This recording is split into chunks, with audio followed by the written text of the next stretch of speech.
Part 1. Suspension in Anxiety. A century had passed since humanity, besieged by pollution, made the radical decision to elevate its cities in the air. The floating city, a marvel of futuristic architecture, floated majestically above the clouds, seemingly immune to the chaos ravaging the earth. But amid the gleaming skyscrapers and floating gardens, a dark shadow existed: anxiety. Our protagonist, Adrian, lived in one of the upper levels of the floating city. Despite the apparent perfection of his environment, he was plagued by anxiety that grew with each passing day. The pressure to be successful, societal expectations, and the feeling of isolation in the midst of a crowd were like heavy chains he dragged daily. The floating city, while providing a refuge from pollution, also built emotional walls among its people. Inhabitants lived in a social bubble, interacting through screens and holograms, but rarely sharing real moments. Adrian's anxiety stemmed from this lack of genuine connection. One day, while walking in the floating gardens, Adrian stumbled upon an ancient digital library that spoke of the importance of human connection. Those words resonated with him, and a glimmer of hope illuminated his mind. Could he find the key to overcome his anxiety and restore genuine connection in this suspended world? Determined, Adrian began his journey, exploring the deepest corners of the floating city and his own mind. Part 2. The Search for Lost Connections. Inspired by the ancient teachings of the library, Adrian decided to embark on a journey through the floating city in search of genuine connections. He ventured beyond the luxurious levels and reached the less privileged strata, where life was less glamorous but more authentic. There, he met people who shared their anxieties and fears, discovering that true wealth lay in human relationships. In his quest, Adrian also found an underground organization dedicated to restoring emotional connection in the floating city. They were the Reconnectors, a group of individuals who had recognized the growing epidemic of anxiety and isolation in the floating society. The Reconnectors used advanced technology to break digital barriers and foster genuine encounters among people. Guided by the Reconnectors, Adrian participated in experiences that challenged his own emotional limits. He learned to share his fears and anxieties with others, discovering that vulnerability was not a weakness, but a strength that could unite people in unexpected ways. However, the task was not easy. In their attempt to break with established norms, the Reconnectors faced resistance from those who feared vulnerability and preferred the safety of emotional distance. Adrian realized that overcoming anxiety required not only personal change, but also a cultural shift in the floating city. Over time, the Reconnectors movement gained momentum. More inhabitants of the floating city joined the quest for authentic connections, and emotional barriers began to crumble. Adrian, now a leader within the Reconnectors, faced his own anxiety by leading by example and sharing his experiences to inspire others. As the floating city underwent an emotional transformation, Adrian realized that true beauty lay in shared vulnerability and in human connections that withstood the heights of technology and the complexity of the future. However, the greatest challenge was yet to come: convincing society that true wealth was not in the height at which they lived, but in the depth of their relationships. Part 3. Resistance to change. As the floating city transformed, not everyone embraced the emotional revolution proposed by the Reconnectors. The elites and those who had thrived in the emotionally disconnected structure resisted change.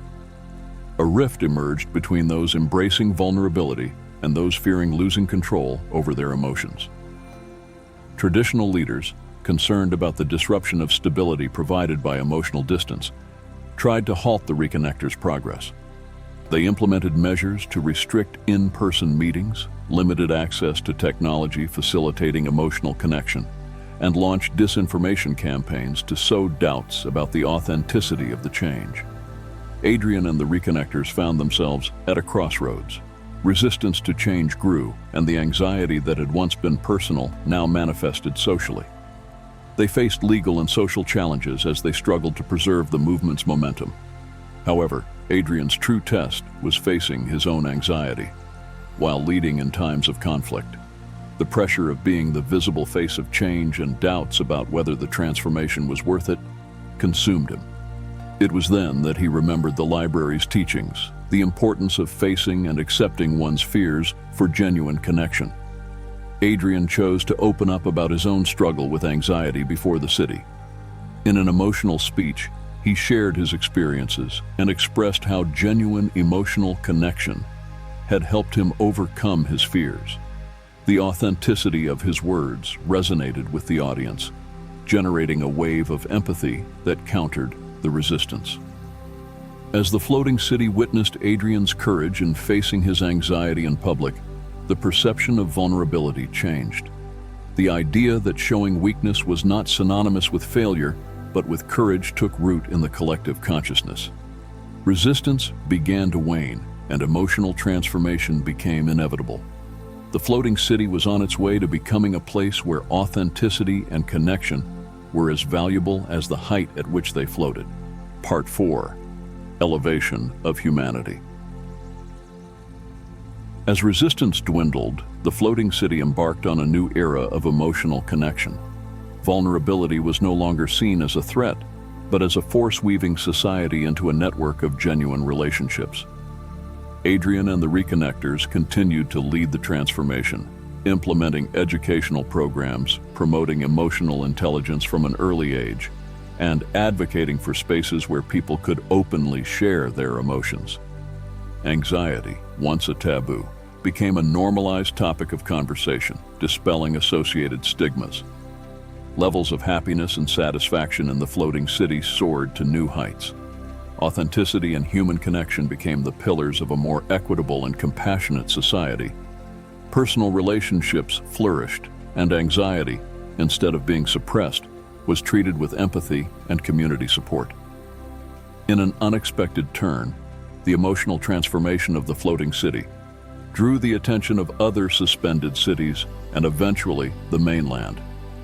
Inspired by Adrian and the Reconnectors, other communities adopted the emotional revolution, triggering a wave of global change.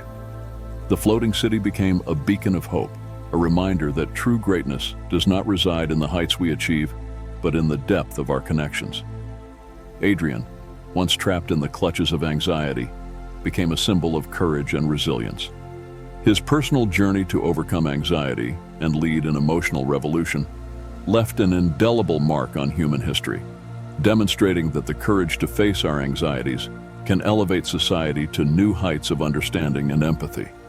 The floating city, now more connected than ever, floated not only in the air, but also in the elevated heart of humanity.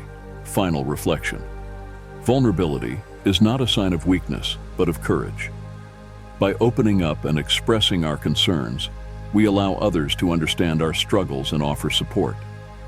Human connection strengthens when we share our emotions, creating deeper and more meaningful bonds. In many cases, we discover that we are not alone in our experiences, and shared empathy can alleviate the emotional burden. Additionally, seeking professional help can be a crucial step in managing anxiety and loneliness. The narrative of the floating city reminds us of the importance of breaking the silence and starting a new life.